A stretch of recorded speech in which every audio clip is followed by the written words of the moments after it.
ચાલો આજે એક એવી સફર પર નીકળીએ જે ભારતમાં શિક્ષણના આખા ચિત્રને સમજવામાં મદદ કરશે.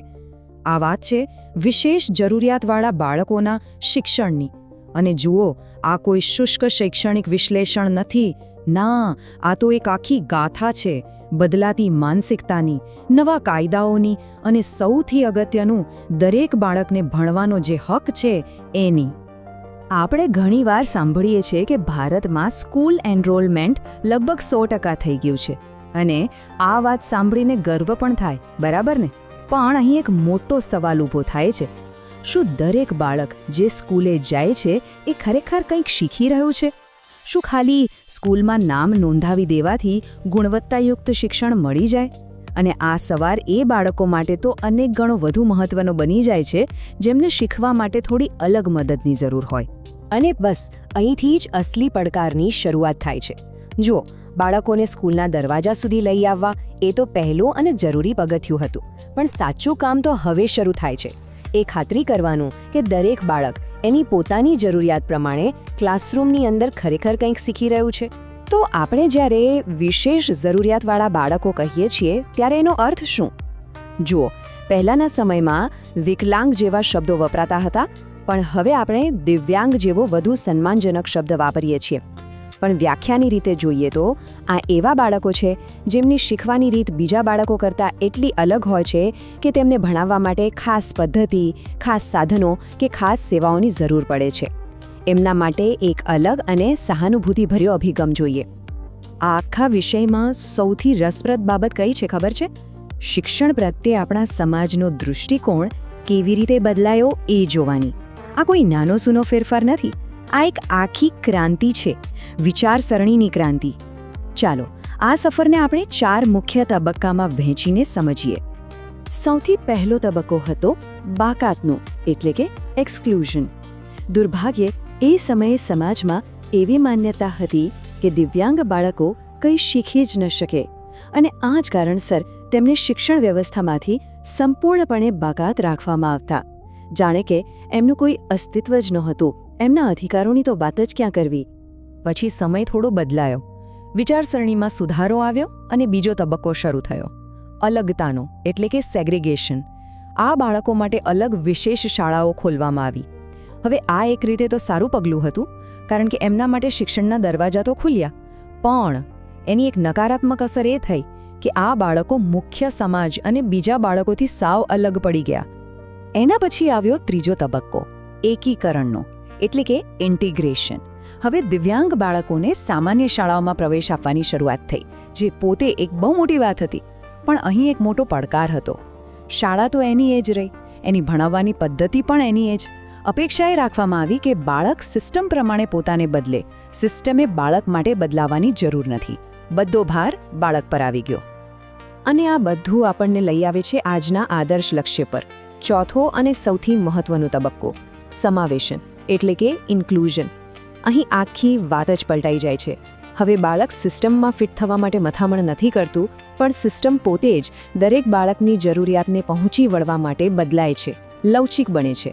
એક એવું વાતાવરણ બનાવવાનો પ્રયત્ન થાય છે જ્યાં દરેક બાળકનું દિલથી સ્વાગત હોય. તો સવાલ એ છે કે આટલો મોટો વૈચારિક બદલાવ એને જમીન પર, વાસ્તવિકતામાં કેવી રીતે ઉતારવામાં આવ્યો? વેલ, આ પરિવર્તનને મજબૂત બનાવવા માટે નક્કર કાયદાકીય પીઠબળ આપવામાં આવ્યું. આ કાયદાઓએ જ સમાવેશનને એક રાષ્ટ્રીય નીતિનું સ્વરૂપ આપ્યું. ચાલો એ કાયદાકીય સફર પર એક નજર કરીએ. અને હા, આ કોઈ રાતોરાત થયેલો ફેરફાર નથી. આની પાછળ દાયકાઓની મહેનત છે. જો 1992માં rehabilitation council of India act આવ્યો, જેણે એક પાયો નાખ્યો. પછી 1999માં નેશનલ ટ્રસ્ટ એક્ટ આવ્યો, જેણે કલ્યાણ પર ધ્યાન આપ્યું. અને પછી 2016માં આવ્યો ક્રાંતિકારી RPWD એક્ટ, જેને આ અધિકારોને એક નવી જ દિશા આપી. દરેક કાયદો એક પછી એક ઈંટ મૂકીને આ મજબૂત ઇમારત બનાવતો ગયો. આ બધા જ પ્રયાસોનું શિખર એટલે 2016નો RPWD એક્ટ. અને સાચું કહીએ તો એ માત્ર એક સુધારો નહોતો, એ તો એક રીતનું ગેમ ચેન્જર હતો. દિવ્યાંગ વ્યક્તિઓના અધિકારોને જોવાનો જે દૃષ્ટિકોણ હતો એમાં મૂળભૂત પરિવર્તન લઈ આવ્યો આ કાયદો. આ કાયદો કેટલો મોટો બદલાવ લાવ્યો એ સમજવા માટે ખાલી એક આંકડો જ કાફી છે.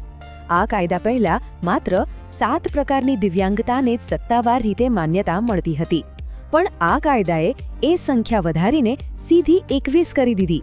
એટલે કે હવે અનેક ગણા વધુ લોકોને અને એમની જરૂરિયાતોને કાયદાકીય સુરક્ષા અને ઓળખ મળી. અને આ કાયદાના મૂળમાં શું છે? એ કોઈ નિયમોની સૂચિ નથી, પણ એનો એક આત્મા છે. એનો આધાર છે માનવ અધિકારો, ગરિમા, ભેદભાવનો અભાવ, સમાજમાં પૂરેપૂરી ભાગીદારી, દરેકની ભિન્નતાનો આદર અને તકની સમાનતા.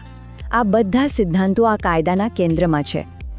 તો કાયદાઓ અને નીતિઓ તો બની ગયા, જેણે એક મજબૂત પાયો નાખ્યો. પણ આપણે સૌ જાણીએ છીએ કે સાચું પરિવર્તન તો વર્ગખંડની અંદર જ આવે છે. તો ચાલો હવે મોટા ચિત્ર પરથી આપણું ધ્યાન સીધું ક્લાસરૂમમાં લઈ જઈએ અને સમજીએ કે ત્યાં આ પડકારો કેવા હોય છે. મોટાભાગના લોકોએ તારે જમીન પર ફિલ્મ તો જોઈ જ હશે. એમાં જે ઈશાનનું પાત્ર હતું, એણે શીખવાની અક્ષમતા એટલે કે લર્નિંગ ડિસેબિલિટી વિશે સમાજમાં ઘણી જાગૃતિ ફેલાવી. પણ ચાલો આજે આપણે ફિલ્મી દુનિયાથી થોડું આગળ વધીએ અને વાસ્તવિક જીવનમાં આ પડકારો કેવા હોય છે એને ઊંડાણપૂર્વક સમજીએ. એમાં સૌથી જાણીતી છે ડિસ્લેક્સિયા. અહીં એક વાત બહુ સ્પષ્ટ કરવી જરૂરી છે. ડિસ્લેક્સિયા એટલે બુદ્ધિની કમી બિલકુલ નહીં. આ તો મગજ જે રીતે શબ્દો અને અક્ષરો પર પ્રક્રિયા કરે છે એની સાથે જોડાયેલી એક સ્થિતિ છે. આને કારણે બાળકને વાંચવામાં મુશ્કેલી પડે છે. અને સામાન્ય લક્ષણો કેવા હોય? જેમ કે વાંચવામાં ખૂબ ધીમા હોવું, અક્ષરો ઉલટા દેખાવા, દાખલા તરીકે બી અને ડીમાં ગૂંચવાઈ જવું, વાંચતી વખતે શબ્દો છોડી દેવા. ઘણીવાર આવા બાળકો ખૂબ જ સ્માર્ટ અને ક્રિએટિવ હોય છે, પણ એમની વાંચવાની તકલીફને કારણે એ દેખાઈ નથી શકતો.